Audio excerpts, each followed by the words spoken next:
هذا أحد المنشقين عن تنظيم البغدادي. اسمك يا أخي؟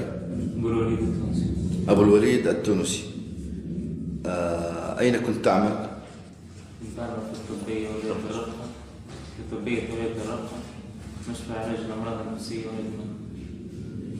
كنت تعمل في الطبية في الرقة، مشفى علاج الأمراض النفسية والإدمان. هل كان يوجد مدمنين في تنظيم البغدادي؟ يوجد مدمنين كثير. يوجد مدمنين كثير. ممكن تتكلم عن حالاتهم؟ كان كثير يعني من المدمنين من الدولة، أغلبهم مهاجرين من أذربيجان ومن تونس. طيب، ما هو سبب انشقاقك عن تنظيم البغدادي؟ والله يعني يوجد ظلم كثير في الدولة.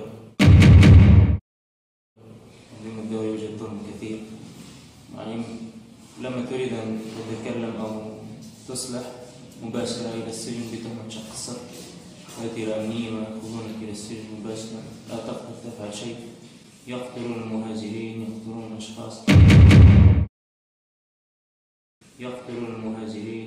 الأشخاص، ما هو سبب قتل المهاجرين؟ في الآونة الأخيرة كثر قتل المهاجرين. يعني يزعمون أنهم يريدون شق الصف، لكن كلما مهاجر رأى خطأ وأراد أن يتكلم أو عارض في شيء يعني يتهم بشق الصف وتحريض على دولة الخلافة ويرمى بالسجن لشهور، والأغلب أنه يقتل يعني. إيش الخلل اللي حاصل في التنظيم الآن في الرقة، ومن المسيطر على الأمور ومتحكم في مسار العمل للتنظيم في الرقة والحسكة ودير الزور؟ يعني أكثر شخص هو متحكم بالأمور في الدولة هو أبو رقمان الوالي الحالي للرقة، ويعني الذي يسجن المهاجرين وهو الذي يقتل المهاجرين. كثير من المهاجرين يعني يكرهون أبو رقمان لأنه دائما يعني يذلهم بالسجون، وهو اللي يحكم، هو يصدر أوامر أمنيين تبعه. يعني الولاة، يعني كل الولاة تقريبا من أصدقاء والي الخير والي البركة، الأمراء، أمير الخدمات، كلهم من أصدقاء أبو رقمان. وهو متحكم بالأمور في التنظيم.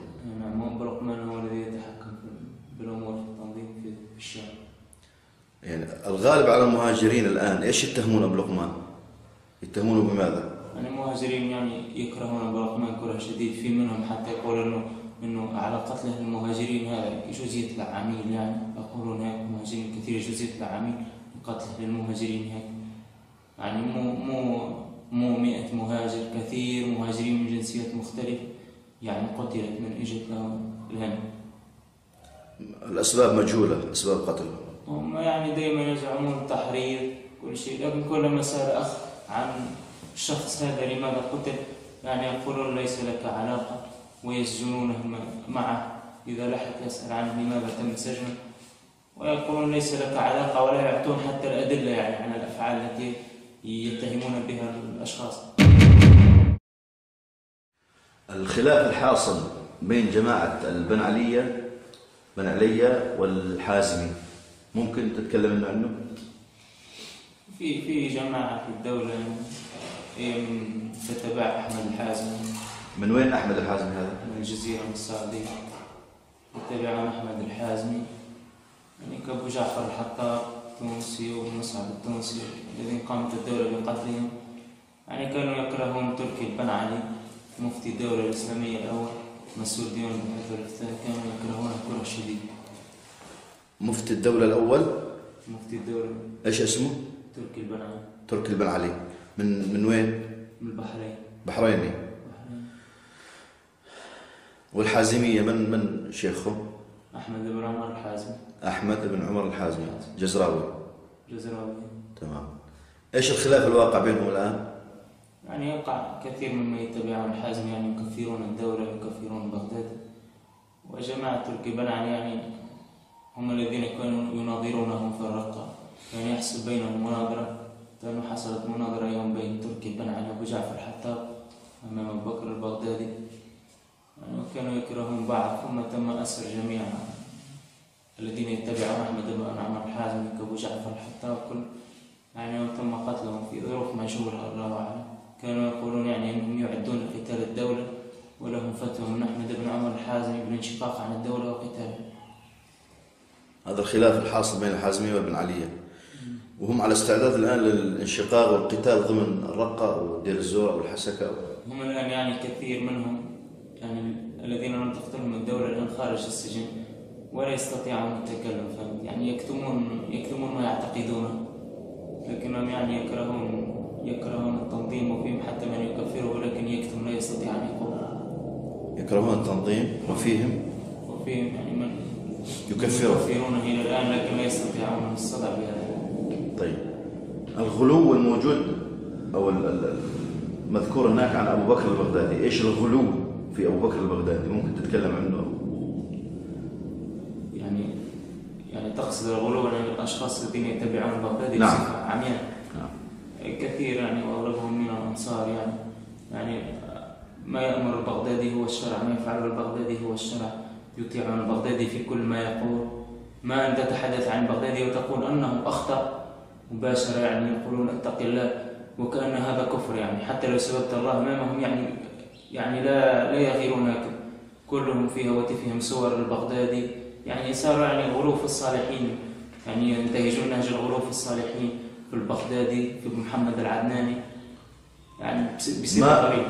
طيب، أنت تكلمت أنه أبو محمد العدناني أمر أن لا يسمع ولا يطاع لأبي لقمان.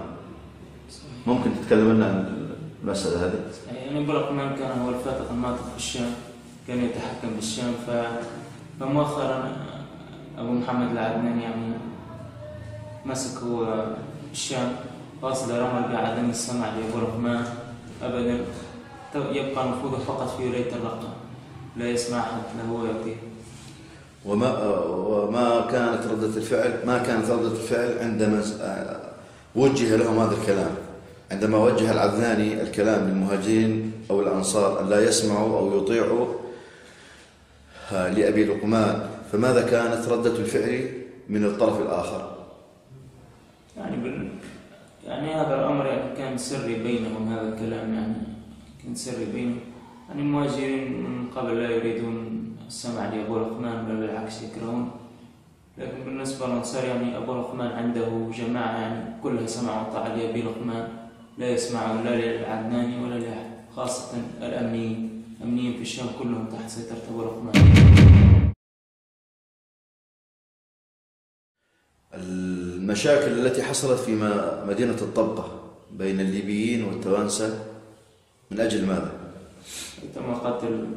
تم قتل ليبي في مدينة الطبقة، يعني صاروا أمنيين، يعني قاضي الشرع حكم بخروجه من السجن، يعني جاء الأمنيون واعتقلوه وأخذوه، بعد فترة أخذوه إلى دوار في الطبقة وكبروا عليه وقالوا هذا عبرين معتبر، يعني وقتلوه بطلقتين في رأسه. يعني تحدثني أحد الأخوة الذين كانوا حاضرين في المشهد، يعني يقول الأخوة يبكون، وحتى أن أحد التوانسة يعني أخذ الميكروفون في المسجد وقال أن دم أبو جهاد الليبي بإذن الله يعني هو في الجنة، لكن لا تفرح، ويا من كبرت على أبو جهاد الليبي ضربته طلقتين في رأسه يذهب وراجع نفسه.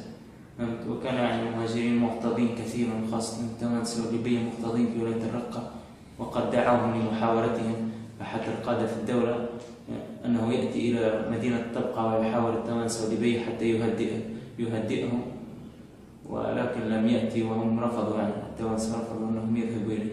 حدثني يعني كثير من الأخوة يعني يقولون بإذن الله يعني الله لن يذيع دمه وسيرجعه من الدولة عن قريب.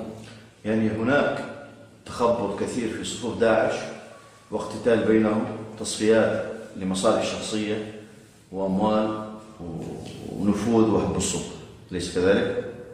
يوجد يعني ما أن خالفت حد الأمراء، يعني الأمير يسجنك بلا قاضي شرعي بلا حجة، يعني ثم تكون لك تهمة كشق الصف أو تحريض على الدولة، يعني أعرف حتى